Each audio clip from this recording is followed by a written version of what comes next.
Today on the Nameless Packers pod, the Packers look to get back on track with a win after their bye against the Broncos in Denver. We will go around the NFL world, talk about the NFC North. We will not talk about either Britney Spears or someone else that we've promised will remain nameless on this Nameless Packers pod. I'm your host, Brady Augustine. And by the way, we also have a little bit of a special treat for everybody today. Aaron, how are you doing, Aaron? I'm great. You great? I'm okay. great. We're on a bye week this Bye week. week. And that's the only in-sync reference I'll make today. Okay, and which went completely over my head, of course. Oh, no. But not Somebody everyone out there else's. got it. Yeah, for sure. But, the Packers right now are in this NFL world that, in my opinion, is kind of turned upside down. So, Aaron, how many undefeated teams are left after last week's action? It's a great question, Brady. We have 0 teams. 0 undefeated teams. 0. In the league. And a lot of the, you're looking at teams like the Cowboys that looked fantastic early, starting to wane. Even the Chiefs now, not necessarily the same team that we saw. And then, Good. yeah. Do you want to expound on that, or you? I'm boycotting all Chiefs games for the rest of the season until the refs get off their payroll. All right. We'll talk the refs in just a second, because the Niners end up beating the Browns without basically the Browns trying to find a quarterback. They lost Nick Chubb early. We'll talk about that a little later, but they lose 17-19, and that was the worst reffing game, the worst reffing performance I have seen in a long time. Not from the cheating perspective that you're positing for the Chiefs. NFL rigged. The NFL rigged, hashtag NFL rigged. But it was just bad. But at any rate, Niners go down. They're 5-1. Yeah. Eagles go down to the Jets. Did you get a chance to catch that one? I was doing a lot of studying for school, so I had it on in the background, but I was shocked. I mean, you know me, I have a thing for the young guys, and I am just in love with Zach Wilson. I'm sorry. I'm just, whoa. Yeah. Pulls it off. And the Jets are now even at 3-3. And Aaron Rodgers this week says he won't put a timeline on it, but he is planning to be back if they can sneak into the playoffs. And I said before, I'm not buying it, and I'm still not. Really? No. Now, what I do buy, and a lot of people give him crap for, is this whole mental state of mind thing. I think he can. I think you do that. All the highest echelon athletes generally do that kind of stuff, visualization, this kind of thing, of some shape or form. So I do believe in what he's doing. I'm just not ready to think after an Achilles that he's going to make it back. I would be scared. Did you watch Hard Knocks? Nope. You didn't at all? Oh, man, that makes what I want to say just irrelevant. Well, a lot of people out there did. Okay, if anybody watched Hard Knocks out there, you'll know what I'm talking about. There's a montage in, episode 1 of them out at practice. And they put together all of these just thirst trap clips of Aaron throwing the football, and they put it to Ed Sheeran's song Shivers. And I think about that montage at least once a day. Yeah. You want to see him back then? Absolutely. Yeah, Let me tell I do you, too. Aaron Rodgers and Zach Wilson, my God, that's my dream. The football girl's moving to New York, I think. Apparently. New Jersey, wherever I it is. think Rutherford, Aaron whatever. Rodgers is still single because I live in Tennessee. Oh, there you go. My sister spotted him, had a friend spot him at the mall in Nashville when they were down there. Oh, seriously? Because he was down buying property, I think, or something, a couple years ago. What? Yeah. He has I property thought that's there? why you mentioned it. I believe so. No. If the rumors are true, I'm not going to go out and verify it or anything, but if the rumors are true. I'm going to go out and verify it. Oh, my goodness. He and Randall Cobb can be neighbors if they all end up back in the same area. Oh, boy. Well, I digress. Well, and you know who Randall Cobb is then, because he's playing for the Jets now. Of course. I'm sure. All right, so did you know that his high school, he played for Kentucky in college, Randall Cobb's high school was Alcoa, right down here, Knoxville. No, I had no idea. Yep, the powerhouse Alcoa football team. That's where Randall Cobb came I from. really like him. I do too. But we'll see if they can sneak into the playoffs. The Packers look to try and sneak into the playoffs as well. Now you've got basically the Chiefs with one loss, the Eagles with one loss, the Dolphins, the Niners, and other than that, it's pretty much a wide open field. And you look across the league, there's a lot of just 3-3 teams, 3-2 teams. The Packers are 2-3, and definitely still in it if they can get things together. So, of course, as of right now, the Lions are the kind of undisputed heavyweights of the NFC North right now to go into keep your enemies closer, and we will talk about that in a bit as well with our little special secret thing that we got going on for you guys later. But the Lions at 5-1 and a favorable schedule, as you mentioned last week. Looking through their schedule, they could very well have a chance to come close to running the table. Yeah. And Green Bay just looking to get back on track. Now, Green Bay at second in the division, Vikings at third. That's simply by virtue of games played. We had our bye week last week. We are 2-3. Vikings are 2-4. And yet, we're able to defeat the lowly Bears, which, if you're not watching this, I'm wearing a special shirt in that regard, which will come on the show later. But the Bears at 1-5, and not only that, they lose against the Vikings. That's a division rival. That's 2 down in division. Sure. And Justin Fields dislocates his thumb in this game and is, I think, either questionable. I think they haven't ruled him out. Yeah. But that's not a fun situation. We saw years ago Brett Favre play an entire season basically with a broken thumb. And yeah. He can do it, but he was a gunslinger. So thoughts on the Bears? What's going on with the Bears? I think we're back to tank talk. It's back to tank talk? I think so. Yeah. And this kind of makes the NFC North boring, but I really don't think that things are going to move much. I think that where we're at in standings is pretty much going to be the way it is. I think the Vikings will be third. Bears will be fourth, unless, something happens. But from what I've heard, this happens all the time. People dislocate fingers out there, pop them back into place, and just go about it. But, tape it to the next one. He was trying to stay in. He just couldn't grip the ball. I think he was just in too much pain. Yeah, that's the difficulty with the thumb as opposed to like a finger. Yeah. So, and I believe it was his throwing hand. So that's going to be, will be a factor. It can sail on you if you can't get a good grip. And that's kind of a tough break. We've all been through that, but it is also the Bears. So, and I have a little turnabout is fair play for you today, by the way, because last week you were listening to Pardon My Take apparently, and threw at me a blind resume. Little Big Cat blind resume. Big Cat blind resume, and I think I said I hate you, Big Cat. I love you, Big Cat. Big Cat, since you're listening, we won't say if.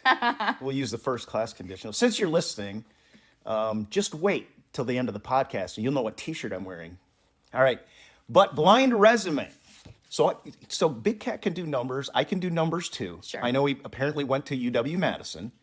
Yeah. Why they didn't educate him better than to be a Bears fan, I don't know. But what quarterback with a win on Sunday, this coming Sunday, and a simultaneous Bears loss to the Las Vegas Raiders would be within one game of Justin Fields' win count for both 2022 and 2023 so far, within one game of the total win count? This sounds like an insult stat.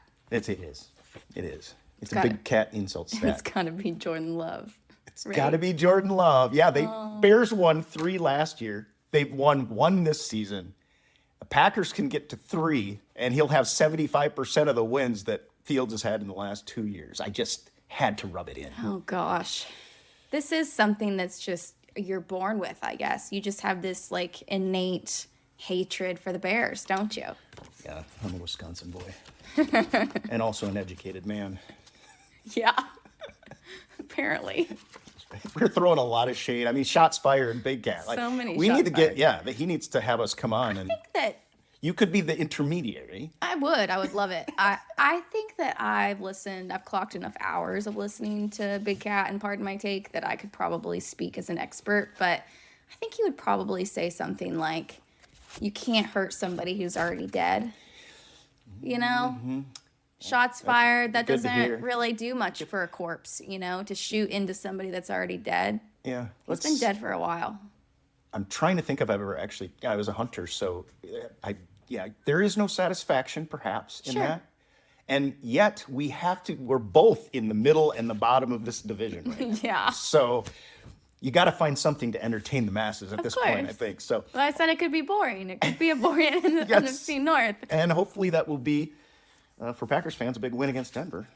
But before we move on, we have a secret word. Yeah. Yeah, and it's not going to make any sense just yet. But Not yet. No, but it will come around for everybody later on in the show, right? Yes. Yes. Secret word is Ryan. Ryan.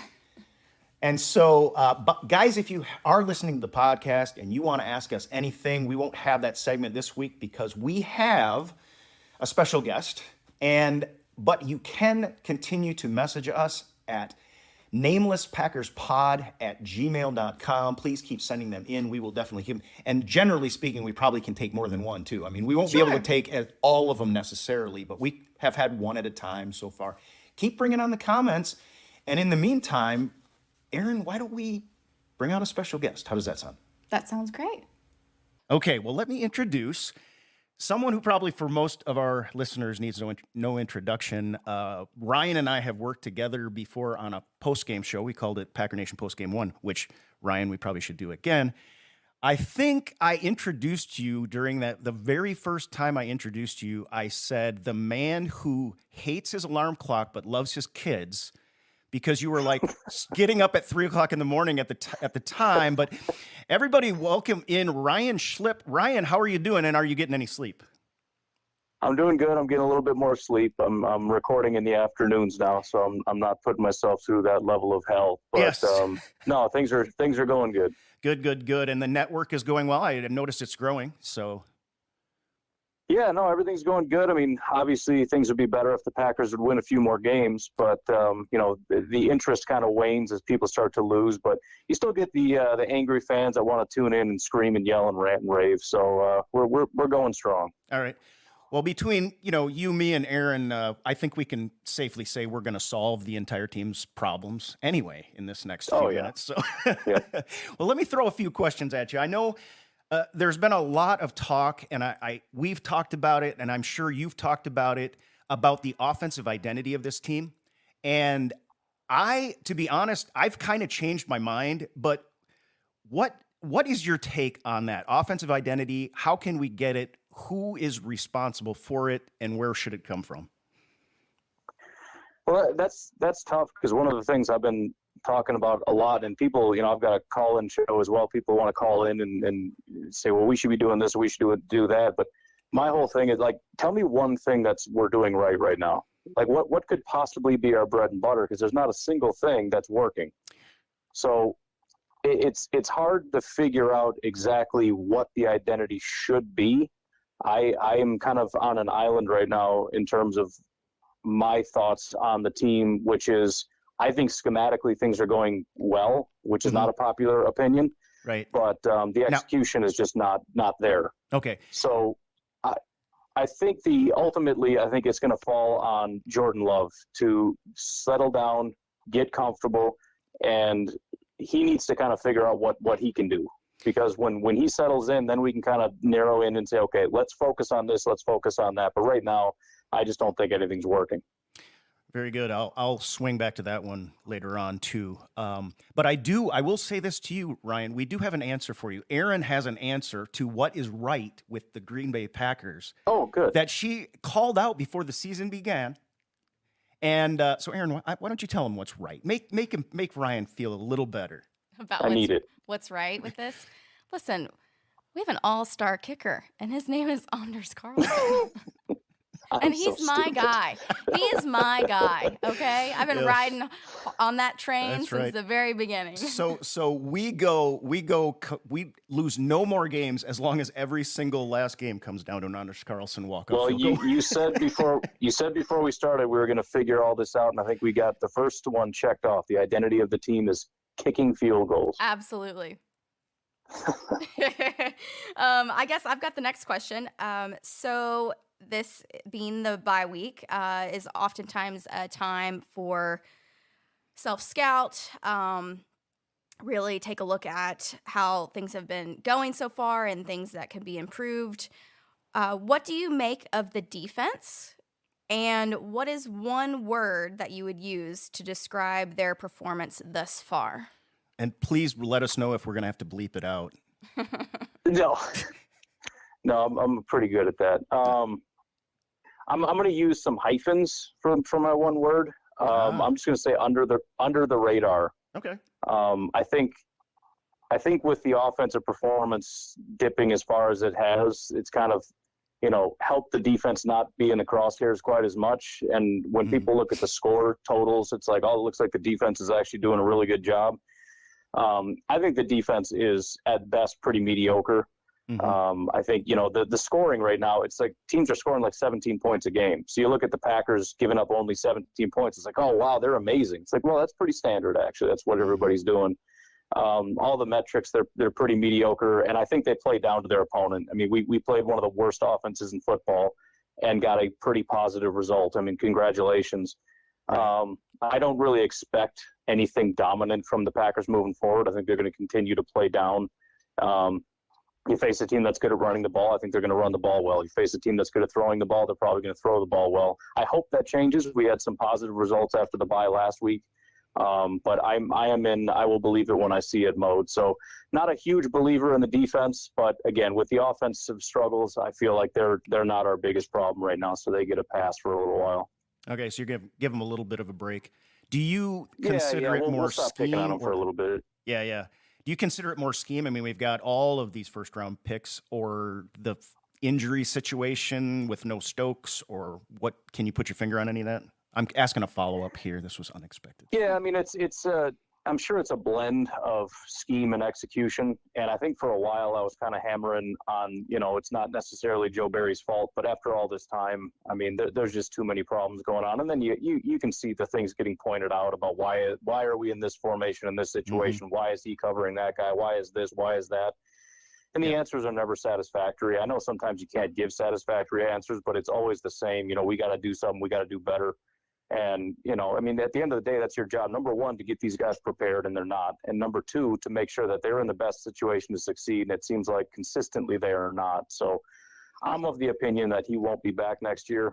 I think unless this defense really, really starts to show that top 10 potential for the rest of the year, I just think it's time to make a change.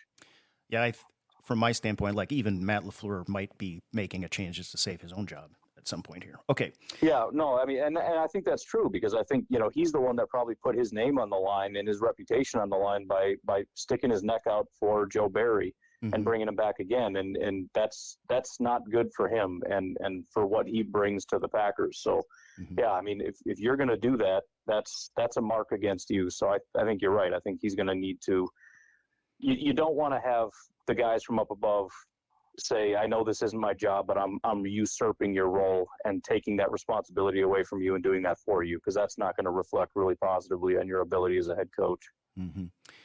Okay, I got one for you that's, I don't know, it might be simplistic, but I was at Lambeau Field when I watched Nixon run a kickoff return for a touchdown. I was very excited about this going into this season. And now I'm honestly waving and throwing things at the television and telling him just to wave it off. What are you engaging in any similar activities? Does it just not matter? It's 3 to 5 yards maybe every time, but with the situation of the team, I'm over it. The magic is gone. Yeah, I mean, it's unfortunate because, I mean, it was one of the exciting things that we could really, get excited about was we got this elite kick returner. He's the best in the NFL, and it really helped our special teams. And now it's just he seems like a subpar return guy. And worse than that, I think he's only really ever been here for that reason. I don't think he's necessarily a fantastic corner. Right. And so it goes to, number one, our special teams is really hurting right now as a result. I mean, by some metrics, we have like the 32nd ranked special teams again. And then, now I'm wondering, is he possibly, especially with Stokes coming back, is his job on the line? So that's a really unfortunate thing. And I don't know what he should be doing moving forward. I would guess, I mean, from his standpoint, if I was his agent or, a close friend, I'd say you need to keep trying it, because if you don't break one pretty soon, you might. Yeah, that's a good point. I know that. Yeah, I mean, the special teams coordinator really likes him, and maybe he'll stay, as a gunner or something, or whatever they call him now, a wingman or something stupid. But yeah, I don't know. I mean, he's kind of going down with the ship, and I just feel like by next year, if things don't turn around, he probably won't be here. Okay. I feel like this is so negative. All like, yeah, that guy's gone. Yeah, that guy's gone. That's all I'm saying now. Well, we did say we were going to solve the problem. Maybe that's the way it just has to happen. Heads need to roll, I guess, at this point. Dang it. I'm so glad I'm not the only one who feels this way. I'm usually like negative Nancy or Debbie Downer over here, so I'm glad to have somebody in my trench over here. All right. All right, we're going to play a little game called Contender versus Pretender. right. We're going to start with the Cowboys. 4-2, beat the Chargers by 3, scores 20-17. Mike McCarthy was under fire for that, for being too conservative and not trusting his line. And I did a little rating last week of what I thought where I thought we would be with the NFC by the end of this. And I had the Cowboys either 4th or 5th.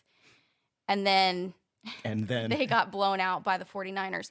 So my question to you, Cowboys, contenders or pretenders? I think that's a pretty easy answer. I think they're pretenders. I mean, maybe I'm just being unfair because it's the Cowboys and I just don't like them very much. But I'm on your side. I mean, it's somewhat hypocritical coming from a Packer fan, but we know what the Cowboys are. They're going to make it into the playoffs and they're going to blow it. They're not consistent enough. I mean, this is a team that looked like they were going to be the top of everything. They blow people out, 40-0, and then 30-10, and then they lose to the Cardinals. I mean, that's just such a Cowboys thing to do. And then you bounce back 38-3 against the Patriots, like, oh, they're back. And then 42-10 to the 49ers. Like, it's just, this is how it's going to go. They're going to look like a powerhouse. They're going to win other games by 40. And then, they're just going to absolutely lay down against some teams. And, yeah, they'll get into the playoffs because the rest of the NFL is really struggling right now, and their offense and defense are good enough.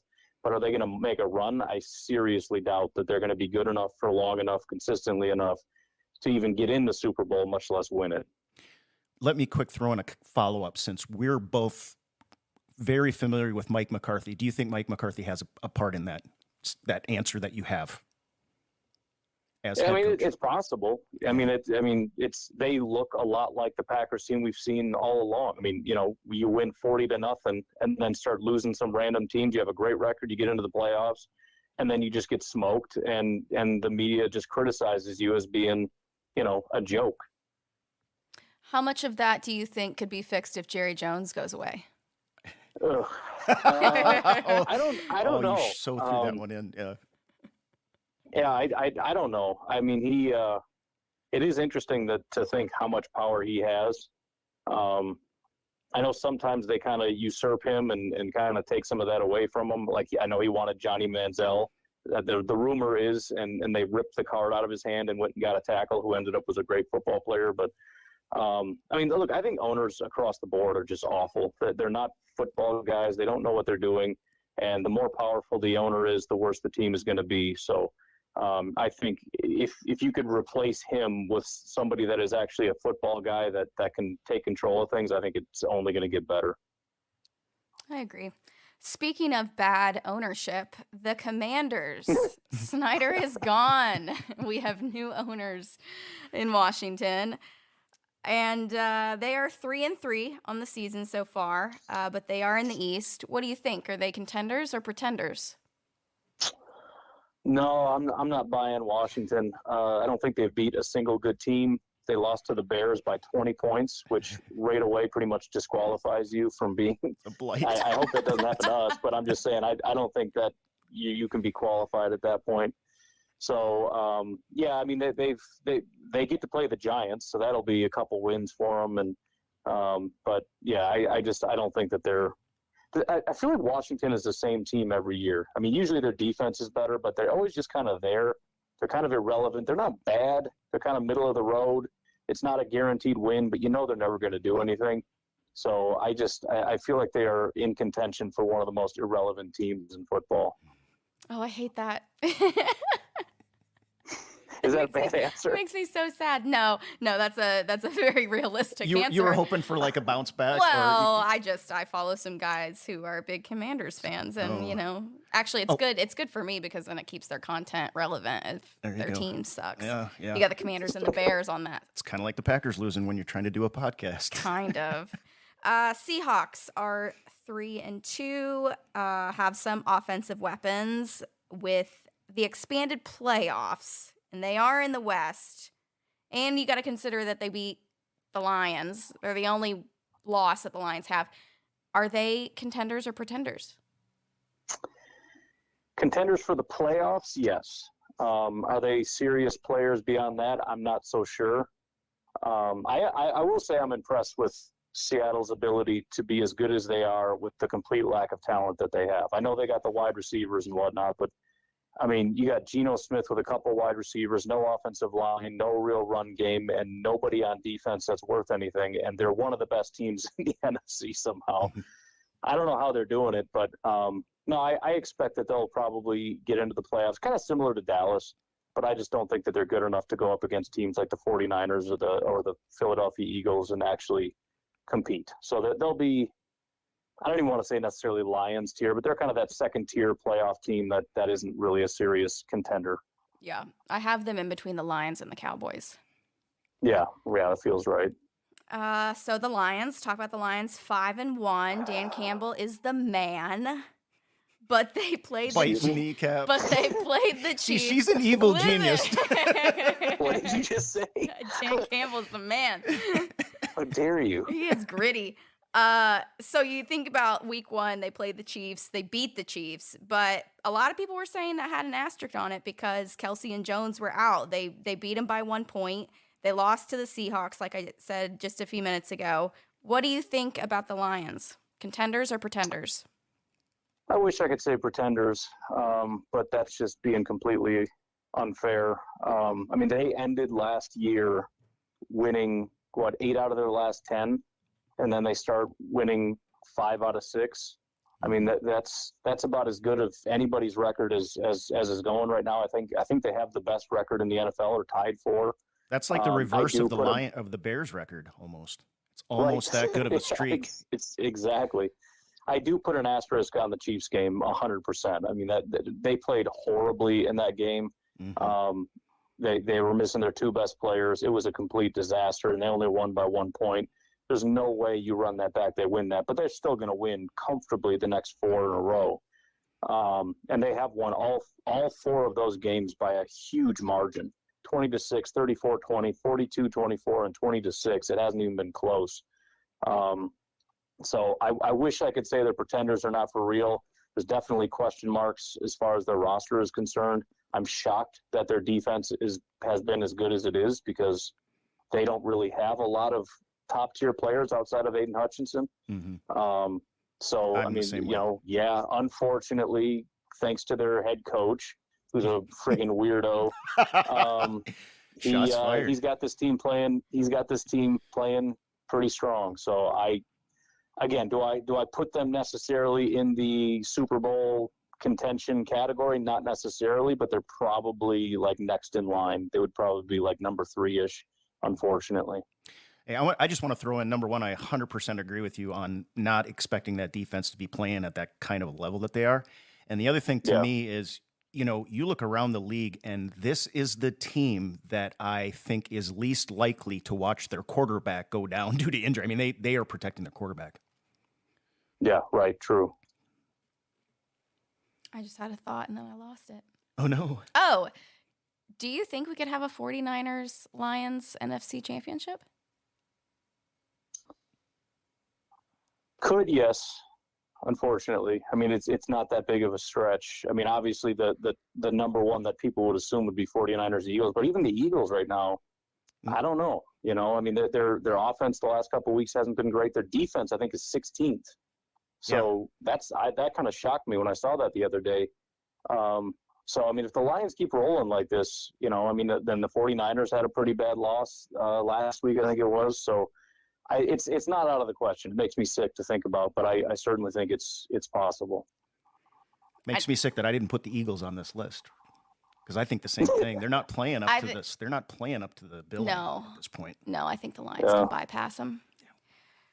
Brady put the Browns on this list. I hate the Browns, but let's talk about them. Throw me right under the bus. Browns lost Nick Chubb, and Deshaun Watson is out for some time. Possibly, we're not really sure when he's going to come back. Their defense did help them beat the 49ers. What do you think? Contenders or pretenders? I mean, the Browns, to me, I would say like the Lions, but that's not necessarily true. So we'll go with like the Cowboys or the Commanders, where there just seems to be some kind of a general curse with that team. So unless they're honestly like on a war path, there's really no reason to believe in them. I mean, they do have a really good defense right now, but the offense is not good. And, they've lost some pieces there. And even if they didn't, I don't know that I would believe in it. In comparison to what they have to work with in their division, they're going to be able to win some games. And again, there's a lot of bad teams. They're going to face the Cardinals, they're going to face the Broncos, they're going to face the Rams and the Bears, and they're going to win several games. But is this a serious team that you're like, oh, you better watch out, Kansas City? Like, no, absolutely not. Yeah, I agree with that. And I think I already know the answer to this question, but the Packers. Well, and let's just do to make the playoffs, because I think that was a caveat that you mentioned earlier, and I think that's a fair one here. You gonna water this down? Okay, we'll talk about just making the playoffs. Because I'm gonna water it down because I know the answer if we don't. All right. Playoff contenders or pretenders, the Packers. So I'm moving the field goal. I'm moving the goalpost. Is there any chance they get into the playoffs? Is that the new question we're asking? Yes. No. I mean, look, even if that's the case, if they continue playing the way they're playing, it's still pretenders. Do they have the talent to turn it around and be one of those teams like we've been talking about that isn't actually a Super Bowl contender but can get into the playoffs and kind of make a show of it? Yes, but they have to do a complete 180 because the offensive line fell apart.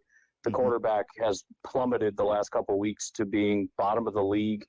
The receivers, I can't even tell you because they don't catch passes anymore.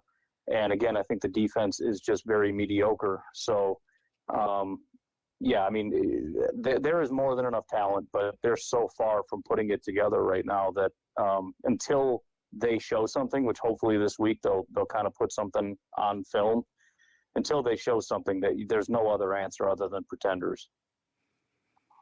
Okay. It's hard to say it isn't, my friend. Yeah, I hate that I just was bragging on the Lions and then called the Packers pretenders, but that's the world we live in today. Yeah, let's hope that curse swings around. Before I ask you my next question, since you can't see me right now, I just want to let you know, since this was a downer, we got you on here, you had to call the Packers pretenders in front of everybody, which so did I, basically, because we got to be honest. But I just want to let you know, and all my Packer fan brothers and sisters out there, I'm wearing my Manitowoc Minute shirt right now. That says "Go Packers" and, shall we say, F cheese beer K the Bears. So we've still got that going for us. But I do want to talk, and this is another one that I've kind of flip-flopped on, and it's been really a buzzword. But simplifying the offense, and Matt LaFleur's asked about this. First of all, and I don't know that anyone has even paid attention to this fact, but every offense simplifies the offense every week. You cut the playbook down for the team that you're playing to try to get the matchups you want. At the same time, look at the Miami Dolphins. Look at what the 49ers are doing, what Shanahan's doing over there. They are tweaking the playbook they're adding new wrinkles every week. And that's part of the reason that they're successful. So I am very interested in your perspective on this idea of simplifying the playbook.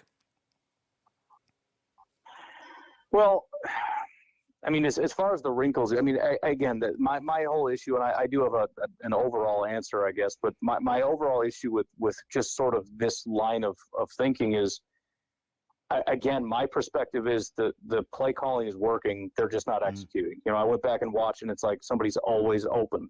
Or you can even think back to situations where you can't necessarily see without like all 22, but you can think back to like the flea flicker, or the time when we ran that play and then it was a toss back to Jordan and then he was going to throw it. Like those guys were open every single time. It just didn't get executed. The ball hit the ground and then Jordan did the splits and fell down and just looked ridiculous. Such an ugly play, but it was perfect.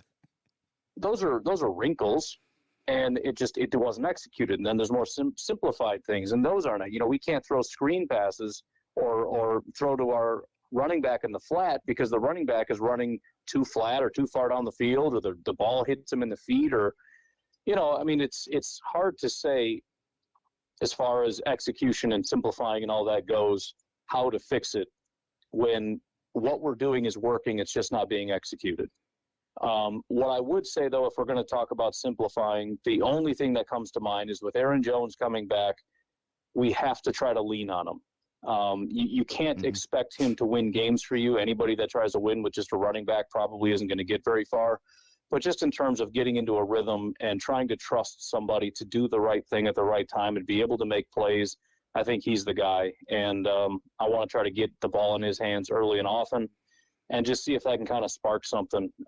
We can't do that the whole game. At some point, the rest of the guys are going to have to take over and start completing passes and blocking and doing all that kind of stuff. But if we can lean on Aaron Jones to kind of pick up a little bit of extra slack, that's the best thing I can come up with in terms of how to take a little bit of weight off of everybody else right now. Mm-hmm. Well, that makes a lot of sense because, handing off to Aaron Jones means that Jordan Love doesn't have to think through progressions, and it also is. That's true. Yeah. So, yeah. Okay. If you could wave a magic wand over one player on this team, now you can't make them 100% healthy with this wand, but they can play to their full potential. Who would that be? And Jordan Love is not allowed. Yeah, I mean, Jordan Love would have been that would have been an easy one. Yeah, it's tough because I'd like to pick offensive line, but you can't do 5 guys, and if you pick one, you still got 4 guys that are kind of messing stuff up. So that wouldn't make a ton of sense. Same with receivers. Like I'd love to pick Christian Watson. I just don't know if I could trust Jordan to get the ball to him right now, especially since getting deep down the field is an issue for him. Offensively, the only thing that kind of comes to mind would be like Luke Musgrave getting a tight end because of the blocking and the receiving. But I honestly think maybe the best answer would be Jair Alexander. You could say Rashawn, but I feel like we're getting such a beast from Rashawn anyways. And since we're not using the wand to make him healthy, if we could get Rashawn Gary with more snaps, still playing at an animalistic level, and get a lockdown premier Jair, who, if we get him at 100%, we've seen what that is. That's best corner in the NFL. So you get a true number one lockdown corner and a premier pass rusher. I know the offense needs the help, but in terms of how do we really move the needle the most, I mean, that is just having those 2 guys on defense, I think really is going to, you want to help the offense get the other team to score no more than like 8 points. So yeah, exactly. I guess that's what I'd go with. I wish I could just fix the offensive line or something. Even if you went running backs, it's like, well, yeah, but the offensive line still has to block for them, and they're not going to be able to do that. So it's a tough question, but I would lean Jair. I got one for this one. Okay. If you have one, feel free to chime in as well. And this is not going to make anybody happy, but I think if Josiah DeGuara could be what the Packers thought he was when they drafted him, you would transform that offense. If he could block and he could be some kind of a factor in the passing game, you can roll him back. You can go from 12 to 21 personnel with, just a kick of Jordan Love's leg, and he can be lead blocking for A.J. Dillon, who's having a terrible year. Yeah. And that's kind of what we brought. We brought him in to be that Kyle Juszczyk kind of guy, and he has done none of that. He's just done none of it. Right. So I kind of went and tried to find the weakest link I could, basically. But if he met his ceiling even 85%, I think he could really make a difference in this offense. Right. You got one, Aaron? You got a magic wand? Aaron's going to say the holder. Yeah. No, everything's perfect on that end. Oh, that hook chain. Mine is Lucas Van Ness. I just feel like we haven't seen much out of him. I know he's been dealing with some injury the first few weeks, but I don't know. Brady was riding high on him early in the season, and I think he has a lot of potential. I just don't, I can't change the injury factor there, but would just like to see a little bit more out of him. Because, Jaden Reed is also a rookie, and we've seen so much out of him in the first few weeks. It's just, you want to see those players' names highlighted every week, and I just haven't seen his name come up. Mm-hmm. Yeah. Yeah, I was high on him, and it would take a lot of pressure off Rashawn Gary, too, to Ryan's point. If Yeah. you were suddenly That's a good having one. to pay attention to Lucas Van Ness with some of those double teams, then, now your Kenny Clarks of the world, your Wyatts of the world, and your Rashawn Garys can step in. All right, we've got Now I kind of want to change my vote. we've got a final one for you here before we right. well, we got a couple more questions, but this is the final football note. Why don't we do some predictions? We got Packers versus the Broncos. And Aaron, do you have the line on this one? Brady, I do have the line. All right, let's do that first because I'm interested in what the over-under is on this one. That's going to be part of my comments. And then we'll swing it over to you, Ryan, after that, if that works. Okay. Let me find who is favored. I'm assuming it's us, but you never know. This one's at Mile High, is it not? Yep. So we are favored. It's only by 1 point, so money line. Over under is 44.5. So 22-ish. And the majority of people are taking the Packers, it looks like, so already. All right, you got a prediction for us there, Pack Daddy? Yeah, so I actually have it kind of right at that. I've got the Packers winning 25-24. Ooh. With that, though, obviously you would take the over. So wouldn't touch the spread, but the over/under, I'm feeling pretty good about getting a little spicy on that one. I am right there with you on that. I would take the over on this. I think you're absolutely right. Like, while the Packers need to lean on Aaron Jones, I think Jordan Love has to be the identity because he's the quarterback and he's the only one that's been on the field this whole time. And in my opinion, I believe if they can get the short passing game going, they can get a fast start. We saw that against the Raiders, the very first series. If they can do that, I think they can get back to scoring points. If the defense shows up, I think we could boat race them. But I've got the Packers 28-21 in this one. I'm going with that we bounce back. I'm right with you. I just don't believe in the defense until they prove it, but we got to outscore them. So we'll see. Packers 17-16. I'm taking the under. All right. So now do we need to have a bet on that now? Yeah, possibly. All right. So I have one last question for you. It's kind of on a personal note there. Who is causing, what was that? It's a good. Well, I want to know who is causing you to lose more hair right now. You have three choices: your kids, your dog, or your wife. And I'm going to ask this question another way. Who do you think is least likely to listen to this podcast in your household? Well, that was personal because my hair is falling out, so that hurt me a little bit. Hey, look at me, man. Yeah. Well, I mean, I obviously can't say my wife. That's off limits.